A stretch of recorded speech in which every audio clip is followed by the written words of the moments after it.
A palavra do Senhor faz analogia em relação à igreja, chama de noiva, a noiva de Cristo, porque nós estamos esperando o nosso noivo. Faz analogia em relação à igreja como corpo, ou seja, nós vamos nos movimentar nessa terra, representando o cabeça que é Jesus, nós somos o corpo de Cristo. Eu coloquei hoje no Instagram uma pergunta lá perguntando qual o símbolo da igreja para você, algumas pessoas responderam que era a sua casa, que legal. Porque, afinal de contas, nossos irmãos estão aqui e nós temos um único Pai, que é o Senhor. Ou seja, nós estamos em casa. Algumas pessoas disseram que é uma escola, onde podem aprender do Senhor. A vontade de Deus é revelada. E a gente aprende sobre a Bíblia, sobre a vontade do Senhor. Outros disseram que é uma clínica de reabilitação. Eu concordo com isso. Nós estamos em processo de restauração, de reabilitação nesse lugar. Outros disseram que aqui é um abrigo, Júnior. Em meio às tempestades da vida, eu corro para a igreja e encontro abrigo naquele local. Palavra de conforto, de ânimo. Essas pessoas aqui testemunharam na sexta-feira, falando nesse lugar, que muitos estavam cansados antes de Cristo, desanimados antes de Cristo, desprezados antes de Cristo. E a partir do encontro com Jesus e com a igreja do Senhor, manifesta aqui na terra, a partir disso, eles começaram a ter vida no Senhor, começaram a sorrir novamente, começaram a ter um novo tempo, uma nova esperança no Senhor. Então, ao pensar sobre analogia sobre a igreja, me vem uma de maneira muito clara, que no Antigo Testamento, quando o Senhor fala com Moisés, Deus orienta que, olha, quando vocês chegarem na terra prometida, vocês vão dividir a terra de tal maneira, de tal forma, e vocês terão 6 cidades. Quantas cidades? 6 cidades. Que essas cidades serão chamadas cidades de refúgio. Ao meu ver, meu amado, isso aqui é uma tipologia apontando para Cristo, que é o nosso refúgio, e para a igreja do Senhor, que manifesta a luz do Senhor aqui na terra. Josué capítulo 20, verso 1, Deus fala a Josué como é que deve ocorrer a cidade de refúgio. Disse assim, disse o Senhor a Josué, diga aos israelitas que designem as cidades de refúgio, como lhes ordenei por meio de Moisés, para que todo aquele que matar alguém, quem era que ia para lá? Alguém que matasse outra pessoa, certo? Ia para aquele local, e que mais que matasse sem intenção, e acidentalmente, possa fugir para lá, no momento de desespero, meu Deus, matei uma pessoa, estou construindo a minha casa aqui, caiu uma pedra, o fulano de tal ia passando lá embaixo, bateu na cabeça dele, e aí a palavra dizia, e é texto bíblico, que o vingador, um parente mais próximo, podia vingar aquela pessoa. Ou seja, a pessoa que ocasionou aquela morte tinha que fugir. Fugir para onde? Para a cidade de refúgio. É o que o texto está dizendo aqui. Então, qualquer que matasse uma pessoa acidentalmente possa fugir para lá e proteger-se do vingador da vítima. Quando o homicida involuntário fugir para uma dessas cidades, terá que colocar-se junto à porta da cidade e expor o caso às autoridades daquela cidade. Ou seja, não entrava logo na cidade, não. Chegava à porta da cidade, e as autoridades, os anciãos da cidade, iam analisar, ver se foi acidental mesmo o que ele fez, ou se teve intenção, porque não é bagunça. Diga para a pessoa do seu lado, as coisas do Senhor não são bagunçadas. Meu amado, Deus tem em ordem tudo o que faz. Então a pessoa tinha que ir para lá e dizer, olha, aconteceu assim, eu estava pintando a minha casa, e a lata de tinta, o motinha passando embaixo, brincou comigo, mexeu na escada, a lata caiu na cabeça dele, e aí ele morreu. É só um exemplo, não tem nada a ver com morte. E aí eu chego lá diante dos anciãos e apresento o caso, Júnior, você não teve culpa não, o moto é gaiato mesmo, mexe com todo mundo. E aí eu até entendo porque que caiu na cabeça dele. E aí, pode entrar, aqui é o seu local, é o local de refúgio para você. E aí a pessoa entrava naquele local, as autoridades avaliavam e podiam entrar na cidade. E aí diz o texto, final do verso 4, eles o receberão e lhe darão um local para morar entre eles. Caso o vingador da vítima o persiga, eles não o entregarão, pois matou seu próximo acidentalmente, sem maldade e sem premeditação. Todavia, para você estar seguro, ele terá que permanecer naquela cidade. Ok? Júnior, que negócio é esse? Se matasse, alguém ia atrás da pessoa para tentar se vingar assim. Êxodo 21, 24, o texto diz, olho por olho, dente por dente, mão por mão, pé por pé. Era assim que funcionava, era assim que Deus tinha valorizado a vida humana. Se tem algo que Deus valoriza, meu querido, é a vida humana. Se tem algo que Deus é extremamente justo em relação à vida humana. Se você faz alguma coisa contra a pessoa, ainda na Torá, no Antigo Testamento, você tinha que pagar da maneira que você fez. Sangue por sangue, olho por olho. Mas chega Jesus. Jesus dá o próximo passo. É uma nova aliança. Em Mateus 5,38, Jesus diz o seguinte: não se pague o mal com o mal. E ele começa a discorrer a partir disso, que a gente não deve pagar com a mesma moeda. Ou seja, não pense que nós agora, no nosso tempo, temos que pagar o mal com o mal. Mas nessa época, a cidade de refúgio era necessária. Porque as pessoas erravam, sem querer, acidentalmente, e precisavam de um local onde se refugiar, porque poderiam correr risco de morrer. Alguém poderia vingar. 6 cidades aconteciam isso. Tinha alguns passos, acontecia um incidente. Primeiro, a pessoa corria em fuga para a cidade. Imagina que a cidade de refúgio são 6, e o mapa lá de Israel é distribuído às cidades, 3 ao norte, 3 ao sul, e é próxima aqui de Redenção, a cidade de refúgio era em Baturité. Aconteceu um incidente comigo e com Mota, e eu tinha que fugir rápido. Imagina, não tinha transporte na época, tinha que correr para lá, porque se um vingador me pegasse no caminho, eu seria morto. Era desesperador. Ou seja, a cidade de refúgio era local dos desesperados. A pessoa ia correndo e olhando para trás. Meu Deus, será que o vingador está vindo? Será que alguém está vindo contra mim e vai ceifar minha vida? Foi sem querer. Eu não queria ter feito aquilo. E eu corria naquela direção até chegar à cidade de refúgio. Ao chegar lá, os anciãos me recebiam no portão, avaliavam o meu caso, ver se realmente foi acidental. E aí eu podia entrar. E se eu permanecesse ali, eu estava seguro. Então, meu amado, em resumo, os desesperados procuravam a cidade de refúgio. Meu amado, esse lugar aqui, eu estou fazendo essa analogia aqui para você, é um lugar de refúgio. As pessoas desesperadas vêm para cá. Eu tenho uma honra de ser pastor desse local, desse ambiente aqui, e rotineiramente, pessoas enviam mensagem para mim: pastor, aconteceu isso comigo. Tenha liberdade de abrir sua vida. Eu estou numa crise no meu casamento, no meu relacionamento. Eu estou com uma crise dentro de casa. Eu errei, eu pequei. Não era para eu ter feito isso. Pastor, me ajuda. E o que é que eu digo? Meu amado, tem culto na Florescer hoje. Você precisa ouvir a palavra do Senhor sendo ministrada. Você precisa ser acolhido num local de refúgio. Meu querido, eu não sei como você chegou nessa noite aqui. Talvez você chegou desesperado aqui. Talvez você veio para ver pessoas entrando num tanque. Que nem é nosso, é do Edilson. Já vi ele ali, estou agradecendo a ele. Toda vida ele empresta para a gente. Vão entrar nesse lugar e eu sei, que negócio é esse de batismo? Batismo não é de criança? Eu quero ver como é que funciona na igreja evangélica. Talvez você veio para isso. Mas eu quero te dizer, talvez você entrou nesse lugar desesperado. E já no louvor percebeu que tem alguma coisa de diferente nesse lugar. E já tem percebido que Deus fala nesse lugar. Meu amado, esse lugar aqui é um local onde os desesperados têm se encontrado, em busca da vida que é Jesus. Você pode encontrar Jesus também nesse lugar, porque aqui é lugar de refúgio para a sua alma, para a sua vida. É um local de esperança para você. A cidade do refúgio aponta para Jesus. Na teologia tem uma coisa que a gente chama de tipologia. O Antigo Testamento tem tipos, ou seja, expressões de Cristo, apontam para Jesus. Tem o cordeiro, Abraão sobe com seu filho, Isaque, para sacrificar o seu filho, e lá no monte, antes do sacrifício, aparece um cordeiro. Aponta para Jesus. Isaque ia morrer, nós seríamos o Isaque, nós iríamos morrer, o cordeiro vem para substituir aquela morte.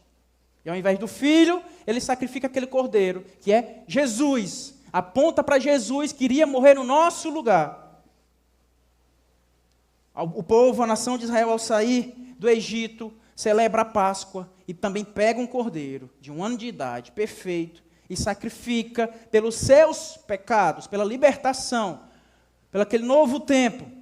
Jesus vem tempos depois e morre justamente nesse período como o Cordeiro de Deus, que tira, que redime os nossos pecados. Aquele cordeiro apontava para Jesus que ia vir. O povo estava no deserto. e não tinham o que comer. E de repente cai pão do céu, chamado maná. Aquele pão aponta para Jesus, é um tipo, uma tipologia de Cristo. João 6, Jesus faz esse link. Verso 31 diz assim: os nossos antepassados comeram maná no deserto, como está escrito. Ele lhes deu a comer pão do céu. Verso 35, então Jesus declarou: eu sou o pão da vida. Aquele que vem a mim nunca terá fome. Aquele que crê em mim nunca terá sede. O maná era falível. A pessoa comia, vinha do céu. Imagina, não sei se você quer isso, mas eu quero. Que bênção seria, toda vez que eu estivesse com fome, viesse um pãozinho do céu, bem quentinho, do Senhor, na sua casa, na sua cozinha, na sua vida. Talvez as donas de casa aqui deem glória a Deus por isso. Meu Deus, manda esse maná em forma de almoço lá para casa, todo meio-dia. Era o que acontecia. Só que depois de um tempo estavam com fome de novo. Jesus diz: olha, eu sou o pão da vida. Quem comer desse pão aqui, quem comer de mim, nunca mais terá fome. Porque eu vou matar a fome da sua alma. Ou seja, o Antigo Testamento aponta para Jesus em vários locais. A cidade de refúgio aponta para o nosso Cristo. Hoje você pode correr para Cristo. Independente de como você chegou nesse lugar. Independente de como está o seu coração. Como está a sua alma. Esses 36 aqui correram para Jesus há um tempo atrás. Amém? E a fuga foi grande, não foi? Bateram em retirada. Senão o negócio ia coxar demais, não era não, chifre? Muitos correram, bateram em retirada, olhando para trás com medo, pelejando pela sua vida. Porque o nosso inimigo, ele vem para matar, roubar e destruir. Talvez você está por um fio nesse lugar aqui, mas Deus tem uma esperança para a sua vida, se chama Jesus. O local de refúgio é Cristo. E aí, esse link acontece no Novo Testamento, em Hebreus 6, verso 17, diz assim: querendo mostrar de forma bem clara a natureza imutável do seu propósito para com os herdeiros da promessa, Deus o confirmou com juramento, para que por meio de duas coisas imutáveis, nas quais é impossível que Deus minta, sejamos firmemente encorajados, nós que quem me ajuda? Refugiamos nele. Nele em quem? Em Jesus. Jesus é o nosso refúgio para tomar posse da esperança a nós proposta. Meu amado, não corra para qualquer lugar, corra para Cristo. Corra para Jesus. O alívio da sua alma se chama Jesus Cristo. E olha que lindo, essa igreja aqui representa Jesus aqui na terra. Corra, meu amado, para uma igreja que prega o evangelho do Senhor de maneira fiel e digna. Os desesperados têm que buscar salvação, têm que buscar um alento. Nesse lugar aqui, quem chega aqui, eu lembro da Diana, cadê a Diana?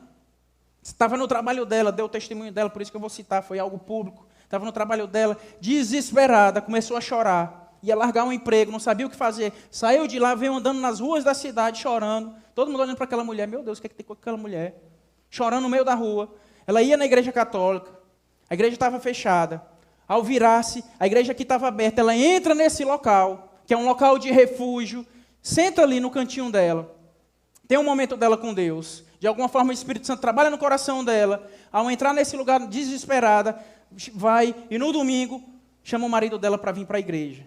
E começam a vir, começam a escutar o evangelho e sentem-se acolhidos nesse lugar e dão um passo, uma decisão por Jesus. Encontrando refúgio nesse lugar, porque a igreja tem que expressar isso. Igreja, nós temos que expressar isso. Nós temos que ser a expressão de Cristo aqui na terra. Se tem pessoas sozinhas, solitárias, esse lugar tem que ser local onde as pessoas ganham amigos. Alguém ganhou um amigo nesse lugar? Amém? Você está do lado dele aí, dê um beliscão nele em amor, em nome de Jesus. Cuidado para não errar, pode não ser seu amigo.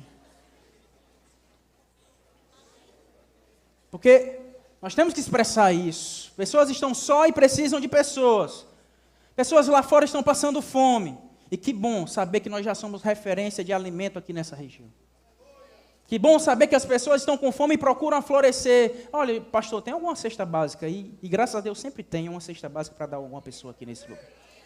Porque as pessoas precisam de refúgio, um local onde corram quando o desespero chega. Nós temos 2 anos de igreja. Nossa igreja tem que ser refúgio para essa região em nome do Senhor Jesus. As pessoas estão sem esperança e nesse lugar têm encontrado esperança no Senhor. Não porque é o Júnior, não porque são as paredes, a iluminação, não, porque o Evangelho traz esperança ao coração do homem. porque a gente prega o evangelho do Senhor aqui. Tem pessoas com pensamento de morte, desesperadas, temendo, e nesse lugar encontram uma palavra de vida verdadeira no Senhor.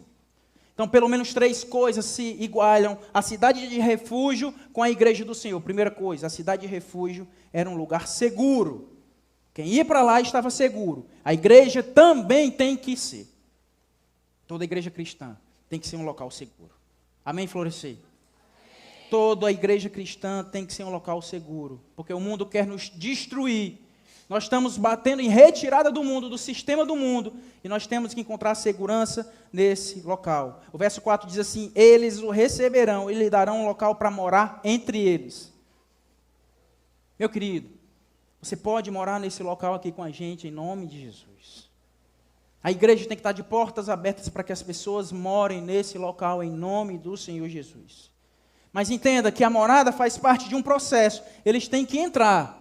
Tinha que entrar na cidade para poder morar lá. Então, para você sentir o refúgio no Senhor, você tem que entrar, de verdade, numa igreja cristã. De verdade. Tem muita gente que vem para cá, visita a cidade, visita o refúgio, mas nunca entra. Está sempre meia boca, sempre visitando. Nunca entra de cabeça, não faz parte de GF, não serve ministério, não se envolve, não deixa Jesus trabalhar na sua vida, tem que entrar. E o segundo passo é permanecer. O verso 6 diz: todavia ele terá que permanecer. Se eu só entro, mas eu saio quando eu me sinto um pouquinho mais seguro, não serve de nada. Nós temos que permanecer, igreja, em nome do Senhor Jesus. Muitos aqui têm 1 ano de florescer, 1 ano de igreja, que estão nesse local. Permaneçam em nome de Jesus. Diga isso para a pessoa do seu lado. Permaneça firme no Senhor, em nome de Jesus. Esse local tem que ser o local mais seguro do mundo, em nome do Senhor Jesus. Para ser seguro, nós temos que confiar. O Davi, meu filho mais novo, não é tão confiável assim. A gente nunca sabe quando ele vem nos dar um beijo ou uma mordida. Então, quando ele encosta na gente, a boquinha dele, a gente já fica receoso, empurrando um pouquinho a testa para ver como é que está a boca dele, se está muito aberta ou fechada.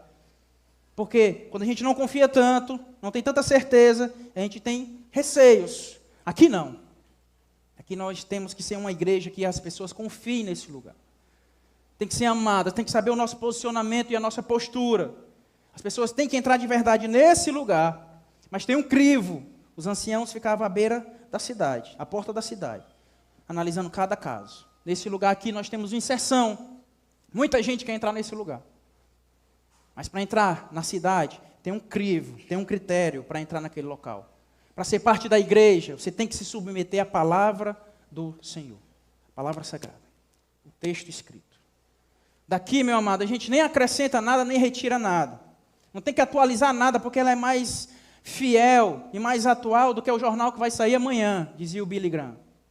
Não tem que mudar nada nisso aqui. Agora, para eu me submeter, eu fazer parte do refúgio chamado Cristo, eu tenho que me enquadrar nisso aqui. Estar disposto a nascer de novo em Cristo Jesus. Infelizmente, algumas pessoas vêm para cá nessa expectativa. Não, a igreja vai se ajustar a mim, ao meu modelo de vida, a forma que eu ganho dinheiro, a forma que eu me envolvo com as pessoas, o tanto de mulheres que eu tenho. Afinal de contas, a igreja é inclusiva, é amor. Deus é amor, né, pastor? E a gente tem que abrir a Escritura Sagrada e dizer: olha, o homem deve ser marido de uma só esposa. E aí alguns dizem: não, eu não quero fazer parte desse refúgio aí que eu tenho que perder, que eu tenho que sofrer, que eu tenho que tomar uma cruz, eu não quero. E alguns se submetem e dizem, daqui os 36, submetem e dizem: sim, eu quero, vou abrir mão do que for necessário para seguir a Cristo. Mas para fazer parte, tem que abrir mão de algumas coisas. E deve permanecer, fiquem firmes no Senhor. Algumas pessoas chegam para mim: Júnior, por que tanta gente vai para Florescer? Já parou para pensar nisso? Por que tanta gente veio para cá hoje? Eu estou brincando hoje, que a gente está super lotado, mas todo domingo aqui tem muita gente mesmo. Fica muita gente em pé também, não tanto quanto hoje. Por que tantas pessoas vêm para cá? Uma das respostas que eu tenho é porque muita gente daqui convida as pessoas para vir para cá. O Felipe, em alguns testemunhos, foi citado. Cadê o Felipe? Está ali. 2 ou 3 testemunhos aqui, desses aqui, foram convidados por esse rapaz. O Yarley também convidou alguns. Cadê o Yarley? Está ali ele. Trabalhou também, nossos sementinhas. Convidou pessoas para estar aqui nesse lugar. Por que eles chamam? Porque eles têm segurança nesse lugar. Eu não convido um amigo meu, um familiar meu, para um local que eu não acho seguro. Eles confiam nesse lugar. Meu querido, talvez você foi convidado para estar aqui, porque essas pessoas confiam nesse lugar. Eles sabem a nossa postura em relação a dinheiro nessa igreja. A nossa igreja faz questão de abrir as portas sobre tudo que entra nesse lugar financeiramente. As pessoas sabem. Sabem onde a gente gasta, onde a gente investe. Todo movimento que a gente faz tem prestação de contas. A gente mostra quanto recebeu. O Natal de Flores deu tantas cestas. Tanto valor a gente recebeu. Tanto valor a gente investiu. A gente fez isso, fez aquilo. Porque as pessoas confiam. É importante essa abertura para que todos confiem. Ela sabe que as pessoas aqui vão errar, continuar errando. Mas a gente luta para ser fiel à palavra do Senhor e ter caráter. Em nome do Senhor Jesus. Eu oro pela minha vida. Um monte de irmão aqui ora pelo pastor. Para que o pastor se mantenha íntegro e fiel à palavra do Senhor. Porque, meu amado, isso é uma coisa que a gente se esforça nesse lugar, é para a gente viver o que a gente prega nesse lugar, em nome de Jesus. As pessoas aqui sabem que a gente não explora ninguém, que a gente não promete o que não vai ser cumprido, a gente não passa do texto bíblico, a gente se mantém fiel a isso, e isso exige caráter. As pessoas sabem nesse lugar que a gente ama essa região socialmente, e a gente faz coisas em relação a isso. Isso traz segurança. Nós lutamos para que as pessoas se sintam seguras nesse lugar. E a gente escuta o testemunho do Cristiano, dizendo, olha, eu sou muito difícil. E ele explicou por que eu difícil. Porque quando eu ia para visitar uma igreja, eu questionava tudo. E está certo. Tem que questionar mesmo. Porque tem muito cara, muito homem aí explorando a nação do Senhor. Ovelhas de Cristo sendo exploradas por falsos profetas, falsos homens. Um falso evangelho sendo pregado. Tem que ter o pé atrás mesmo. E aí ele veio para cá e perdeu as suas armas, baixou as armas dele, se apaixona pelo ambiente, pelo local, pela exposição das escrituras, pela maneira que a gente se organiza e está aqui, vai se batizar hoje à noite, porque se sentiu seguro nesse lugar. Igreja, nós seremos refúgio para essa região se nós formos a um ponto seguro, que as pessoas venham e se sintam, aqui eu sou amado, aqui eu sou querido. Segunda coisa, a cidade de refúgio era um lugar de restauração. Imagina, a pessoa chegava lá desesperada, perdi minha vida, minha família, meu trabalho, largava tudo e ia para aquele local, para ser restaurada e cuidada daquele local. A igreja deve ser esse local. 1 Pedro, capítulo 5, verso 10, o Deus de toda graça, que o chamou para a sua glória eterna em Cristo Jesus, depois de terem sofrido por pouco tempo, os restaurará, os confirmará, os fortalecerá e os porá sobre firmes alicerces. Se tem uma coisa que Deus faz, Ele nos restaura. Inclusive as pessoas aqui ficam mais lindas depois que entram na igreja. O sorriso fica mais bonito. É outra feição, é outra aparência, porque Ele vai restaurando inclusive a nossa casca. Quanto mais a nossa alma. Meu querido, talvez você está precisando de restauração. Você está por um fio. Você está perdendo o seu sono. Você está desesperado. Você está sem alento. Você veio para o lugar certo. Esse local de refúgio aqui oferece restauração em Cristo Jesus. Quantos aqui não tiveram uma semana difícil e depois de um culto abençoado são restaurados? Eu posso ouvir um amém? Amém. Quantos aqui, lá fora, o mundo está tacando o pau na sua vida, falando mal de você, e você está desanimado? Quando chega aqui, escuta uma palavra de ânimo e são restaurados. Eu posso ouvir um amém também? Aqui nós somos restaurados. Meu sorriso foi restaurado nesse lugar, meu amado. Hoje eu sou muito mais feliz no meio de vocês. Muito. Sobretudo depois que o Chifre veio congregar conosco. Depois que eu vi o Chifre dançando aqui, né? 24 horas, para quem não sabe, a gente passou um dia inteiro, 24 horas em adoração nesse lugar.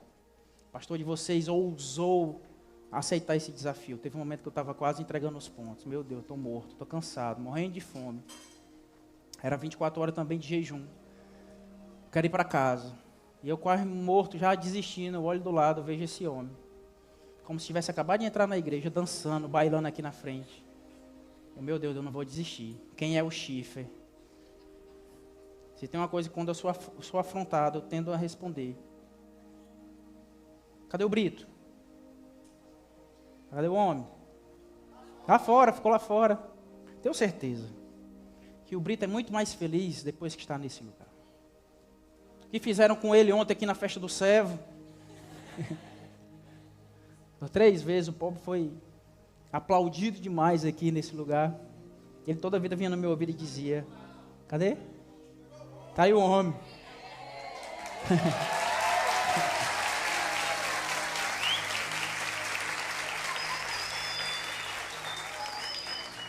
Olha o carinho que a igreja tem por ele. É ou não é mais feliz, Brito? Depois da cidade aqui de refúgio? 100%. Ele subia aqui, a galera fazendo o que fez agora com ele. Ele dizia: os caras são um moleque, viu, Júnior? No meu ouvido. Na outra vez ele dizia: os caras são falsos, viu, Júnior?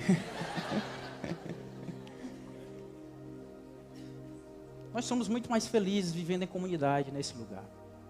Depois que eu vi o Guidolson ontem, com o paletó que ele estava,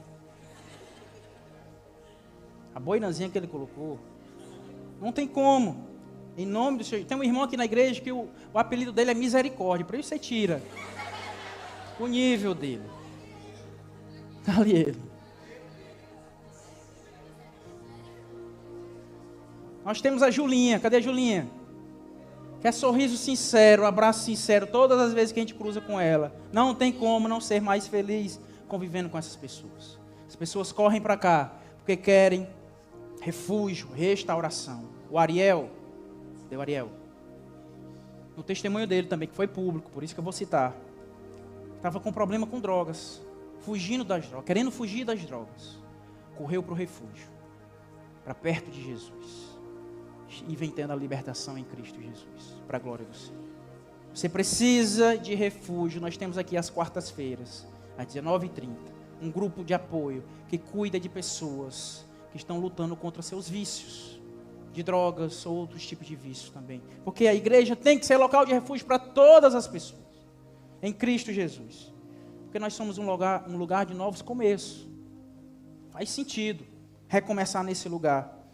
E nós vamos restaurar a sua vida quantas vezes forem necessárias, em nome de Jesus. Gálatas 6:1 diz assim: irmãos, se alguém for surpreendido em algum pecado, vocês que são espirituais, deverão restaurá-lo com mansidão. Papel da igreja: cuide-se, porém, cada um, para que também não seja tentado. Último ponto, e para encerrar: a cidade de refúgio era um local sem discriminação. Afinal de contas, todo mundo chegava lá com a mesma história. Eu matei alguém sem querer. Mesma história. Então, como é que a pessoa, ao chegar lá naquele local, ia ser discriminada? Se todos tinham uma história semelhante, a igreja do Senhor deve ser esse local sem discriminação. Se você está esperando, meu amado, ser cuidado, ter braços abertos para te receber, aqui é o local. Durante 2 anos, a gente tem cuidado de pessoas sem nenhum tipo de discriminação quanto ao seu passado, ao seu pecado. Nós acreditamos que em Cristo nós somos novas criaturas. 2 Coríntios capítulo 5, verso 17. Assim que, se alguém está em Cristo, nova criatura é. As coisas velhas já passaram. Eis que tudo se fez novo. Sem discriminação. Nós não vamos investigar o teu passado. Nós não vamos vasculhar a sua vida. O que a gente espera é que você venha para o refúgio e diga: olha, eu quero ser restaurado. Eu quero ser renovado. Eu preciso de uma palavra de vida. E aqui, essas pessoas irão celebrar esse momento aqui. O batismo é sobre isso. Pastor, qual a simbologia do batismo? A simbologia do batismo, eles vão, agora, de maneira visual, morrer para o mundo. Ao entrar nessa água aqui, limpinha, quentinha, com certeza, a gente esquentou a água. Vão entrar nessa água aqui.